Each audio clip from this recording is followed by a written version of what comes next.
السلام علیکم، میں امداد سمرو۔ عمران خان اور تحریک انصاف تمام تر آپشن استعمال کر چکے ہیں، اب ان کے پاس آخری دو آپشنز بچے ہیں۔ ان آخری دو آپشن میں سے کون سا آپشن عمران خان یا تحریک انصاف اختیار کریں گے، یا وہ کون سا آپشن ہے جو کم از کم عمران خان اور تحریک انصاف کے لیے تھوڑا سا ریلیف کا باعث بنے۔ اب تک تحریک انصاف جس ڈگر پر چلتی رہی ہے یا جو کھیل کھیلتی رہی ہے، تحریک انصاف کہ اکابرین رہنما یہ سمجھ رہے تھے کہ وہ کھیل رہے ہیں، حالانکہ کھیل کسی اور کا تھا، اب بساط کوئی اور بچھا رہا تھا، اور وہ اپنے ہی مخالفین کے مہرے بن کر عمران خان صاحب اپنے مخالفین کو بازی جتواتے رہے یا خود کو پٹواتے رہے کھیل کے میدان میں۔ اب جب عمران خان صاحب سب کچھ گنوا چکے ہیں تو اب ان کے پاس کیا راستہ بچا ہے؟ کل پرسوں عمران خان صاحب نے ایک ٹویٹ جاری کروایا، ایک پیغام باہر بھیجا، جب ان کو توشہ خانہ 2 میں سزائیں سنائی گئی عمران خان صاحب کو اور بشریٰ بی بی صاحبہ کو 10 اور 7 سال، یعنی مجموعی طور پر دونوں کو 17 سال کی سزائیں۔ تو اس کے بعد انہوں نے پیغام بھجوایا سہیل آفریدی صاحب کو، وزیر اعلیٰ خیبر پختونخوا کو، کہ اسٹریٹ موومنٹ کی تیاری کریں۔ اب اسٹریٹ موومنٹ کیا ہے، وہ کس طرف جانا چاہتے ہیں، اس پر میں بعد میں آتا ہوں، لیکن جو لوگ وہاں موجود تھے جیل کے اندر، اڈیالہ میں، عدالت کے اندر، وہ یہ بتا رہے ہیں کہ عمران خان صاحب بہت غصے میں تھے، اپنے وکلا پر بھی غصے میں تھے، اپنی پارٹی پر بھی غصے میں تھے، اور اب عمران خان صاحب نے ان کا جو سوشل میڈیا ونگ ہے، جو کنٹرول کرتا ہے جبران الیاس باہر بیٹھ کر، جو پی ٹی آئی کی پوری لیڈرشپ کو جواب دہی ان کی کرتا ہے، ان کے ذریعے اب آپ دیکھیں گے کہ تحریک انصاف کی جو لیڈرشپ ہے ان کا گھیراؤ کیا جائے گا بذریعہ سوشل میڈیا، ان کا محاصرہ کیا جائے گا۔ سلمان اکرم راجہ کے خلاف تو کھیل شروع ہو چکا ہوا ہے، تو عمران خان صاحب غصے میں بھی ہیں، فرسٹریٹ بھی ہیں۔ کل قومی کانفرنس کا دوسرا دن تھا،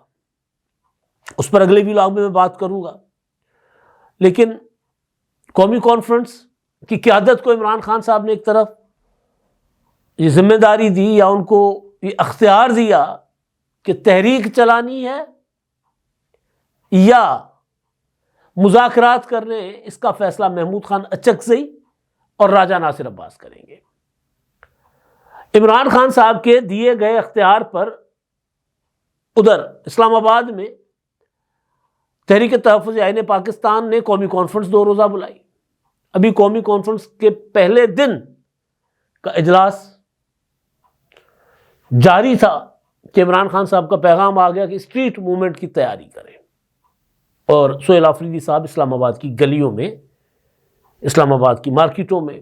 مراکز جو اسلام آباد کے، وہاں چلے گئے نوجوانوں سے الیکس الیک کرنے کہ جی ہم اسٹریٹ موومنٹ کی عمران خان صاحب کی ہدایت کے مطابق تیاری کر رہے ہیں، آپ حصہ بنیں گے۔ نوجوانوں کو وہ قائل کر رہے تھے، اچھی بات،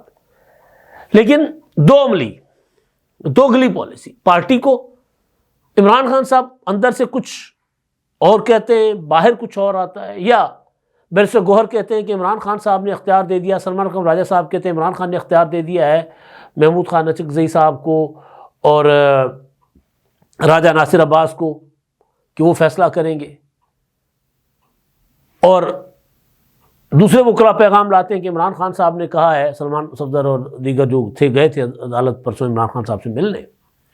کہ عمران خان صاحب کہتے ہیں کہ جی سہیل آفریدی صاحب جو ہیں وہ اسٹریٹ موومنٹ کی تیاری کریں، اور وہی ٹویٹر پر آ جاتا ہے، اور اس کے بعد تحریک انصاف کی جو باہر بیٹھی، یعنی جیل سے باہر بیٹھی قیادت کو باہر بیٹھے ہوئے، یعنی بیرون ملک بیٹھے ہوئے لوگوں کے اشاروں پر ذلیل و رسوا کرنے کی مہم شروع ہو جاتی ہے، اور وہ آگے تیز ہوگی۔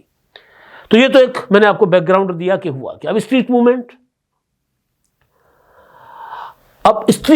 میں آپ کو بار بار بتا رہا ہوں کہ اسٹریٹ موومنٹ میں تو پی ٹی آئی ڈے 1 سے ہے۔ عمران خان صاحب جب وزیر اعظم تھے، جب ان کے خلاف تحریک عدم اعتماد کا اعلان ہوا تھا، تب یعنی 6 فروری کا دن ہے، مجھے یاد ہے اچھی طرح کہ بلاول بھٹو زرداری صاحب اور صدر زرداری صاحب نے وزیر اعظم شہباز شریف صاحب جو اس وقت اپوزیشن لیڈر تھے ان کے ساتھ یہاں پر ماڈل ٹاؤن لاہور میں ملاقات کی، اور ملاقات کے بعد شہباز شریف صاحب اور بلاول بھٹو زرداری نے پریس کانفرنس کی، مریم نواز صاحبہ بھی ان کے ہمراہ کھڑی تھی، اور اس میں انہوں نے اعلان کیا کہ ہم تحریک عدم اعتماد لانے جا رہے ہیں، اور پھر بلاول بھٹو زرداری نے لانگ مارچ شروع کیا کراچی سے، اور انہوں نے کہا تھا کہ جی لانگ مارچ 8 مارچ کو اسلام آباد ہم پہنچیں گے اور لانگ مارچ کے اختتام پر تحریک عدم اعتماد جمع کروائیں گے، اور وہ تقریر کرتے ہوئے آ رہے تھے کہ جی ہم عمران خان کو کی حکومت گرا کر واپس آئیں گے اور ووٹ کے ذریعے گرا کر واپس آئیں گے، اور یہ میں تحریک عدم اعتماد ساتھ لے کر چل رہا ہوں۔ تو عمران خان صاحب نے بجائے تحریک عدم اعتماد کا ایوان کے اندر مقابلہ کرنے کے، اپنے اتحادیوں کو راضی کرنے کے، عمران خان صاحب اسٹریٹ موومنٹ میں چلے گئے، جلسوں میں چلے گئے۔ ویاڑی میں جلسہ کیا، پہلا جلسہ اس اعلان کے اگلے 2-3 دن بعد، اور وہاں پر عمران خان نے کہا زرداری تم میری بندوق کی نشست پر ہو، مولانا فضل الرحمان میں تمہیں نہیں چھوڑوں گا، نواز شریف میں تمہیں نہیں چھوڑوں گا، میں تم تینوں کی وکٹ ایک بال سے گراؤں گا۔ آپ کو یاد ہوگی وہ تقریر۔ اس وقت بھی ہم کہتے تھے کہ خان صاحب پارلیمنٹ کا جو ایوان ہے اس ایوان کے اندر آپ آ کر تحریک عدم اعتماد 242 کا جو ایوان تھا اس وقت، اب تو میرا خیال ہے 236 ہے، تو اس ایوان کے اندر آ کر آپ مقابلہ کریں۔ یہ جو آپ جلسے کرتے پھر رہے ہیں، بے شک 10 کروڑ کا جلسہ آپ کا، ایک جلسے میں 10 کروڑ لوگ ہو تو وہ تحریک عدم اعتماد کا توڑ نہیں ہے۔ تو اسٹریٹ موومنٹ میں تو عمران خان صاحب پہلے دن سے تھے، تو اب کون سی اسٹریٹ موومنٹ؟ ایک تو ان کے پاس آپشن ہے اسٹریٹ موومنٹ کا، لیکن عمران خان صاحب جو سوچ رہے ہیں جس اسٹریٹ موومنٹ کی طرف، یا عمران خان صاحب کی سیاسی جو زندگی ہے، ان کے جو سیاسی فیصلے ہیں، مس ایڈونچرز ہیں، اس کو نظر میں رکھتے ہوئے اگر ہم بات کریں تو بڑا آرام سے ہم پہنچ جائیں گے کہ اسٹریٹ موومنٹ میں عمران خان صاحب کیا کرنا چاہتے ہیں، کس طرف جانا چاہتے ہیں، کیونکہ وہ پہلے بھی وہ کچھ کر چکے ہوئے ہیں جو اب کرنا چاہتے ہیں۔ ایک آپشن وہ ہے اسٹریٹ موومنٹ کا، اس میں وہ کیا کر سکتے ہیں، کیا کرنا چاہیں گے، وہ میں آپ کو آگے چل کے بتاتا ہوں۔ لیکن دوسرا آپشن جو ہے عمران خان صاحب کے پاس، وہ وہی ہے کہ محمود خان اچکزئی صاحب کو اور راجہ ناصر عباس کو انہوں نے جو اختیار دیا ہے تو ان کے ذریعے ڈیڈ لاک توڑوائیں، مذاکرات کا کھولیں راستہ۔ حکومت تیار ہے مذاکرات کے لیے، عمران خان حکومت کے ساتھ بیٹھنے کو تیار نہیں ہے، یا حکومت تیار تھی، عمران خان صاحب تیار نہیں تھے، پھر حکومت نے بھی کہہ دیا کہ جی اب ہم بھی نہیں مذاکرات کرتے، لیکن حکومت سیاسی لوگ جو ہے وہ بیٹھ سکتے ہیں، کوئی گنجائش نکال لیتے ہوتے ہیں۔ ظاہر طاقت مذاکرات نہیں کرتی، طاقت یا تو کمزور پڑ جائے تو شکست کھا جاتی ہے یا شکست دے دیتی ہے، طاقت مذاکرات کے ذریعے نہیں بات نہ مانتی ہے، نہ مذاکرات کے ذریعے بات اپنی منواتی ہے، وہ طاقت کے ذریعے منواتی ہے۔ اسٹیبلشمنٹ کے پاس طاقت ہے، وہ کہتے ہیں کہ ہمارے پاس طاقت ہے، عمران خان صاحب ہمارے سامنے چیز کیا ہے، ہم نے بنایا، ہماری بلی ہم سے میاؤ، تو اب دیکھتے ہیں عمران خان کیا چیز کیا شے ہے۔ تو وہ مذاکرات کا راستہ دوسرا آپشن عمران خان صاحب کے پاس۔ لیکن جس طرح عمران خان صاحب فرسٹریٹ ہو رہے ہیں، یا جو ان کو سزا ایک ہوئی ہے، ایک آدھی اور سزا ان کے لیے کہا جا رہا ہے، فیصل ووڈا کی بات اگر سچ ثابت ہوتی ہے تو ایک آدھی اور سزا عمران خان صاحب کو آئے گی، تو اس کے بعد عمران خان صاحب پھر خودکش حملہ کریں گے سسٹم کے اوپر۔ اسٹریٹ موومنٹ کا مطلب عمران خان صاحب کا جو میں سمجھ رہا ہوں وہ یہ ہے کہ وزیر اعلیٰ کو کہہ رہے ہیں نا اسٹریٹ موومنٹ کی تیاری کریں، وہ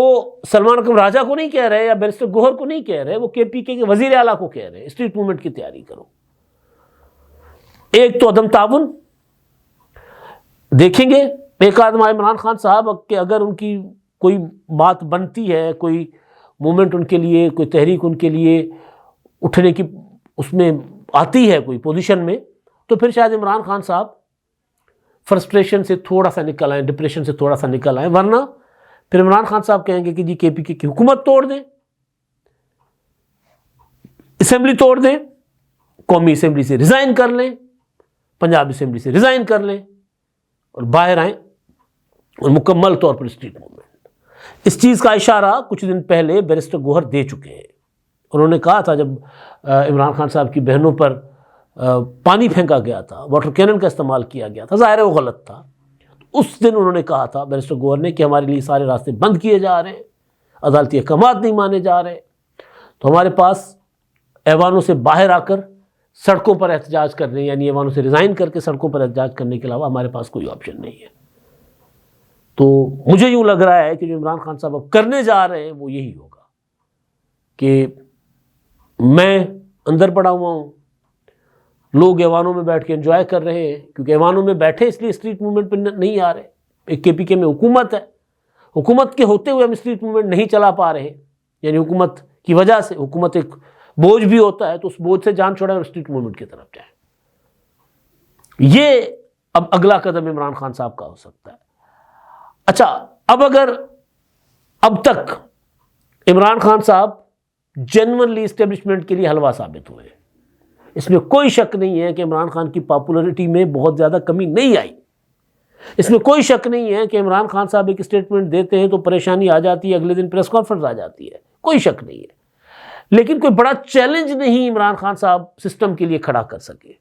بڑا چیلنج ہوتا ہے نا کہ سسٹم کو چلنے ہی نہ دیں سارا کچھ. ہاں، سیاسی بے چینی، غیر یقینی، عدم استحکام، لیکن اس کے باوجود تحریک عدم اعتماد سے لے کے 27ویں یعنی ترمیم، عاصم منیر صاحب کے آرمی چیف کے تقرر سے لے کر چیف آف ڈیفنس فورسز بننا اور تاحیات استثنا لینا، قاضی فائز عیسیٰ کا چیف جسٹس بننا، منصور علی شاہ صاحب کو چیف جسٹس بننے سے چند دن پہلے دوڑ سے باہر نکال دینا اور پھر عدالت سے وہ چلے گئے. عمران خان صاحب کے پسندیدہ جج ایک ایک کر کے عدالت سے نکل رہے ہیں. تو کوئی ایسی جگہ نہیں ہے جہاں عمران خان صاحب اپنی دانست اور حکمت کے مطابق اپنے لیے کامیابی حاصل کر سکے. کچھ بھی نہیں. یعنی جس کو میں نے کہا نا کہ لگ یوں رہا ہے کہ جیسے عمران خان صاحب سے یہ کھیل کھلوایا جا رہا ہے. کون کھلوا رہے ہیں عمران خان صاحب کو؟ ان کے مخالف، اسٹیبلشمنٹ، دیوار سے لگ چکے. اب وہ کوئی ڈیسپریشن میں کوئی بڑا حملہ کرے عمران خان صاحب، تاکہ ایک بڑا جواز ہو عمران خان صاحب کو ہمیشہ کے لیے سیاست سے باہر کرنے کا. ان کے بیٹے تو کہہ رہے ہیں کہ جی وہ کل انہوں نے انٹرویو دیا کرسٹینا لیمب کو کہ جی ان کو خطرہ ہے، دوبارہ بات کی کہ جی ان کے باپ کو ختم کیا جا سکتا ہے، مارا جا سکتا ہے، کوئی بڑا نقصان پہنچایا جا سکتا ہے. لیکن پولیٹیکلی اور لیگلی عمران خان صاحب کے ساتھ ایسے کھیلا جا رہا ہے کہ عمران خان صاحب کوئی ایسا جواز فراہم کریں، کوئی ایسا قدم، کوئی ایسا بلنڈر کریں کہ ان کے خلاف کوئی بڑا ایکشن جو ہے وہ اس کا جائز، اس کا جواز بن جائے بڑے ایکشن کا. اچھا، اب ایسے میں ایک سوال ہمیشہ پیدا ہوتا ہے، وہ یہ ہے کہ کیا عمران خان صاحب اگر اس طرح سائڈ پہ ہو گئے، تمام تر پاپولرٹی کے باوجود وہ کچھ نہیں کر پائے اور ہمیشہ کے لیے جیل میں رہے، یا پی ٹی آئی جو ہے وہ سر نہ اٹھا سکی، تو اس کا فائدہ کس کو ہوگا؟ ظاہر اس کا فائدہ اسٹیبلشمنٹ کو ہوگا، جو سیاسی قوتوں کی کمزور گرفت ہے سسٹم کے اوپر، وہ مزید کمزور ہو جائے گی اور اسٹیبلشمنٹ کی گرفت زیادہ مضبوط ہو جائے گی. تو یہ چیز عمران خان صاحب کو بھی سوچنی چاہیے، پی ٹی آئی کو بھی سوچنی چاہیے، دیگر پولیٹیکل پارٹیز کو بھی سوچنی چاہیے کہ یہ معاملہ صرف عمران خان کے حد تک نہیں رکے گا. پھر ظاہر ہے جو جیت جاتا ہے، جو فاتح بنتا ہے، وہ پھر سارا کچھ لیتا ہے. وہ پھر کیونکہ اس سارے کھیل میں میرا تو ہمیشہ استدلال رہا ہے کہ عمران خان تو جمہوری آدمی ہے ہی نہیں، عمران خان تو سیاسی آدمی ہے نہیں، لیکن اس کے باوجود عمران خان کا مقابلہ سیاست دانوں کو کرنا چاہیے. تمہارا گند ہے، تم صاف کرو، تم یہ نمونہ لے آئے تھے تو تم بھگتو، یا ہمارا اس میں ہم اس گند کے ٹوکرے کو اپنے سر پر کیوں لا دیں، عمران خان کا گند اپنے سر پر کیوں ڈالیں. یہ پھر جب آپ کسی کو اتنا اختیار دے دیتے ہیں یا کم از کم ریزسٹ نہیں کرتے کہ وہ پولیٹیکل میٹرز میں آ جائے کوئی ادارہ، کوئی غیر جمہوری قوت، تو پھر وہ جب اپنی گرفت مضبوط کرتی ہے تو پھر وہ اپنے لیے اس گرفت کو مضبوط کرے گی، پھر آپ کی کے اختیار کو بھی نہیں مانے گی اور آپ کی گرفت کو مزید وہ کمزور کرے گی۔ دیکھتے ہیں عمران خان صاحب، جو مجھے لگ رہا ہے، میرا جو تجزیہ ہے وہ یہ ہے کہ اگر تحریک تحفظ آئین پاکستان کسی مؤثر تحریک کا آغاز کر پاتی ہے تو ٹھیک، ورنہ عمران خان صاحب کے صبر کا پیمانہ اب ہو چکا ہے لبریز۔ اب ایک طرف وہ بیرون ملک بیٹوں کے ذریعے دباؤ ڈلوائیں گے، انٹرنیشنل میڈیا کے ذریعے اسٹیٹ کے اوپر، اسٹیبلشمنٹ کے اوپر، حکومت کے اوپر، اور دوسری طرف وہ چاہیں گے کہ سسٹم سے باہر آ کر سسٹم کو کمزور کر کے بڑی ایجیٹیشن کی جائے، بڑی تحریک چلائی جائے، جس کا امکان بہت کم ہے۔ سسٹم سے عمران خان صاحب نکلے تو پھر مزید کمزور بھی ہوں گے اور ان کو کچھ حاصل بھی نہیں ہوگا۔ اب تو خیبر پختونخوا ان کے پاس ہے، تو وہاں سے کوئی نہ کوئی راستہ نکل آتا ہے، کوئی مذاکرات کی بات کر لے، کوئی مفرور وہاں پر جا کر بیٹھ جاتے ہیں، تو تھوڑی سی جو ہے نا ایک طرح سے سکون تحریک انصاف والوں کو، سائے آف ریلیف مل جاتا ہے وہاں پہنچ کر، تو پھر وہ بھی نہیں ہوگا۔ تو یہ کام کر کے عمران خان صاحب، جیسے میں نے آغاز میں کہا کہ خودکش حملہ ہی کریں گے، لیکن اس حملے میں ہوتا ہے نا بعض اوقات خودکش بہت دور پھٹ جاتے ہیں، تو نقصان صرف خودکش کا ہی ہوتا ہے۔ ایسا ہی کچھ مجھے ہوتا ہوا نظر آ رہا ہے۔ اب تک کے لیے اتنا ہی، اللہ حافظ۔ کیا آپ ایک بزنس اونر ہیں اور چاہتے ہیں کہ آپ کا برانڈ زیادہ سے زیادہ لوگوں تک پہنچے؟ ہمارے پاس ہے آپ کے لیے ایک بہترین موقع۔ ہمارے یوٹیوب چینل پر روزانہ ہزاروں لوگ ویڈیوز دیکھتے ہیں۔ یہ وہی لوگ ہیں جو باخبر، باشعور اور فیصلہ کرنے والے ہیں۔ اب آپ اپنے بزنس کو براہ راست ہمارے یوٹیوب چینل پر پروموٹ کر سکتے ہیں۔ پروڈکٹ پلیسمنٹ اور اسپانسرڈ سیگمنٹس کے ذریعے آپ اپنے برانڈ کو لاکھوں پوٹینشیل کسٹمرز تک پہنچا سکتے ہیں۔ تو دیر کس بات کی؟ آج ہی اپنے بزنس کو نئے لیول پر لے جائیں۔ For more information, call us 9233 8122 280.